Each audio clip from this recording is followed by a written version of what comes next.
নমস্কার বন্ধুরা, আজ রাধা অষ্টমীর তিথিতে মাকে কি ভোগ করে দিলাম চলুন দেখে নিই।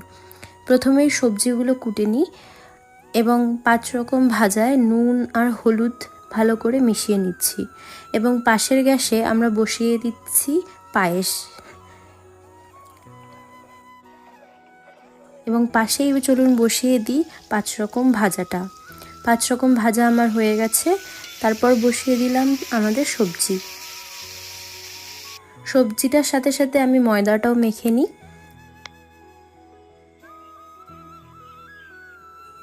ময়দা আমার মাখা হয়ে গেছে বন্ধুরা। এবার আমি পাশেই বসিয়ে দিচ্ছি সুজিটা করে নিই। আমার লুচি ভাজাও হয়ে গেছে।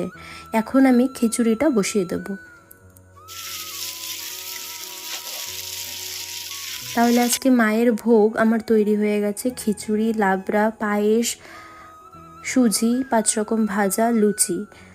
এইভাবে আমাদের সাথে ঠাকুর পরিবারের সাথে জুড়ে থাকবেন। নমস্কার বন্ধুরা।